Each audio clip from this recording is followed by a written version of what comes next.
What's up, everyone, and welcome to your first drum lesson. I am Vander, here to teach you about the basics to the advanced. We're going to do everything in between, and I hope you guys enjoy. So the first thing I want to talk about is proper, how to hold your sticks. So we're going to talk about the different grips and the ergonomics of each grip. So to start with, just to name them, the first grip is German Matchstick, which is palms straight down like you're playing the drums.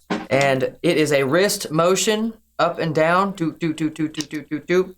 And that develops into a very, very powerful single stroke.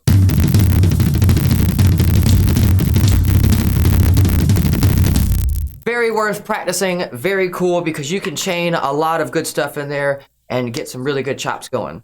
So the second grip is French grip, which a lot of people call it open-handed or finger style, believe it or not. It is a thumbs up approach, and you are bending your wrists the same way you would reach out to shake somebody's hand. It's very cool. And you are practicing this very much like how the French revolutionaries used to play their marching drums to give orders to the regiments. So this one is very good because it involves a wrist motion along with a recoil. And then when the stick recoils, your fingers will catch it and thus giving it a second hit. It's very efficient for double strokes.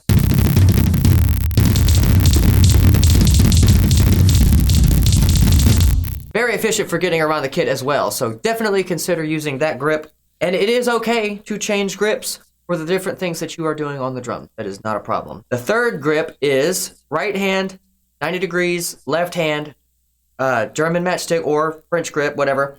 This is typically called the revolutionary grip and is used in a lot of marching drummers and to give real short bursts. And Buddy Rich was known famously for playing the reverse of this, which is our fourth style, which is traditional grip. This is common in Britain and in Europe, and definitely was used in their militaries to send orders through the drums to the regiments and everything. And you typically see this in a lot of jazz.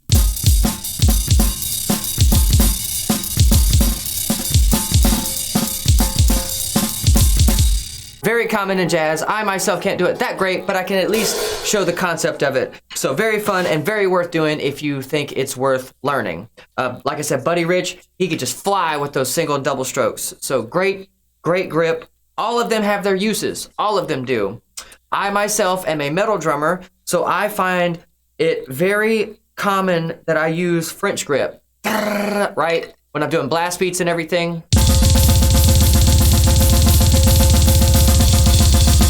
Very good technique because you can just keep that finger going, and there's a lot of amazing things that you can do with it. Now, proper grip leads to proper striking technique, which is something we'll talk about in the next video. So I hope this video is enlightening on which grip you should choose, and to finish up the ergonomics.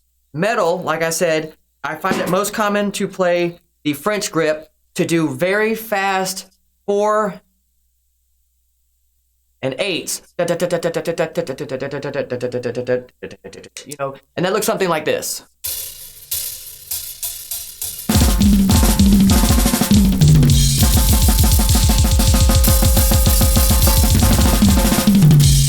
The key to that is very fast, very powerful single strokes, but you don't want a great range of motion because you're trying to play really fast. So same thing with blast beats. And what's amazing about this is over time, you will feel the physics take effect. So it's a great technique. The German matchstick grip is really good for triplets. 1 triplet, 2 triplet, 1 triplet, 2 triplet. You know what I mean? It's very good for traversing the kits because you need a very powerful 1 ghost ghost. You know what I mean? 1 ghost ghost, 1 ghost ghost. So, and that looks something like this.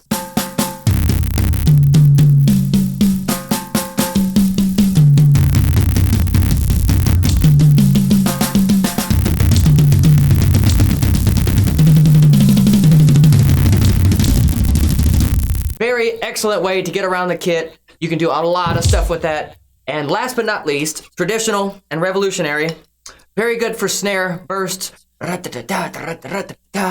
myself cannot really show you the ergonomics of those playing with cymbals because I can't do that technique, but there are great drummers out there who can definitely teach you that, and I will implore you to go and look those guys up. But for now, we will stick with our singles, quadruplets, 1, 2, 3, 4, and eightlets, octuplets, 1, 2, 3, 4, 1, 2, 3, 4. And then we'll stick with our sixlets and triplets, 1, 2, 3, 1, 2, 3, 1, 2, 3, 4, 5, 6. So I implore you, figure out which grip you want. It's all about your thumbs. Do what feels comfortable, but do what feels natural. But don't be afraid to go out and seek new stuff to learn. Get that professional rub from somebody who's better than you, and I promise you it will make this whole experience a lot better. I love you guys, and I hope you enjoyed this video. If you did, hit that like and subscribe button. I'm going to be making a lot more of these, and if you have any suggestions for stuff for me to teach, leave me a comment. I love you guys, and I'll see you guys next time.